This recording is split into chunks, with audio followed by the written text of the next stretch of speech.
Salut à tous, ici Carl pour le blog de Best Buy. Aujourd'hui, on se penche sur le Asus VG279Q. C'est un écran pour le jeu vidéo principalement, mais peut bien servir à d'autres utilisations, bien entendu. C'est un écran de 1080p, 27 pouces.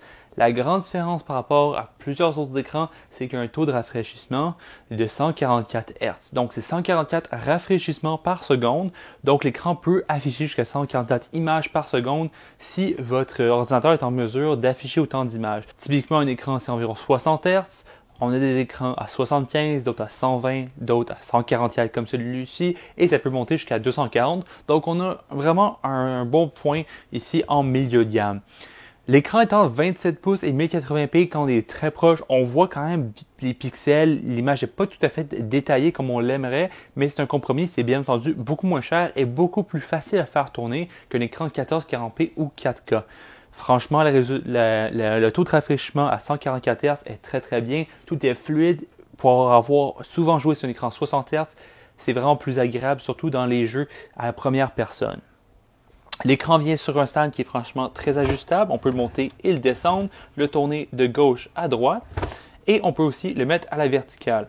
Je ne penserais pas que beaucoup de personnes en fassent l'utilisation de cette option-là à la verticale, mais à savoir que c'est tout de même une possibilité.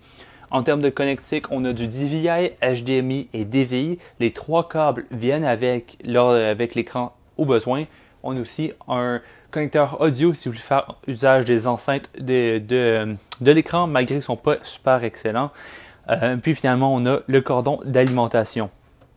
Pour bénéficier du 144 Hz, il va falloir bien entendu utiliser la bonne connectivité. Selon votre carte graphique sur votre ordinateur, c'est peut-être pas toujours possible, donc vérifiez toujours cela avant d'ajouter l'écran à votre setup de jeu, parce que si votre ordinateur n'est pas assez puissant, puis pour afficher 144 images par seconde, vous n'allez pas bénéficier de l'écran en tant que tel.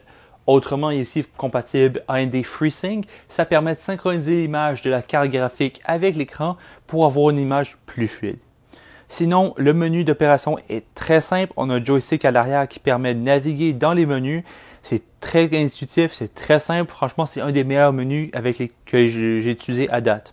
Autrement, il y a aussi un menu de jeu qui vous permet de mettre un indicateur crosshair, donc une mire au milieu de l'écran, indépendamment du jeu, si c'est quelque chose que vous souhaitez. On peut bouger l'image. Autrement, on a plein de fonctions pour vous afficher au niveau de l'écran, le nombre d'images par seconde, un chronomètre, puis plein d'autres options qui peuvent servir pour le jeu vidéo.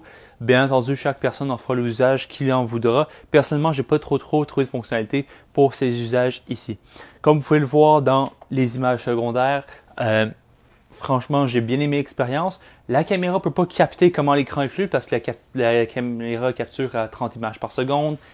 Et l'image de l'écran est à 144 images par seconde. Forcément, vous n'allez pas être en mesure de voir la fluidité de l'écran.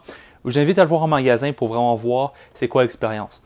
En tant que tel, je trouve la résolution un peu faible pour la distance à laquelle on se place à l'écran, mais ça reste du 1080p, c'est le minimum tant qu'à moi, et le prix va avec, bien entendu.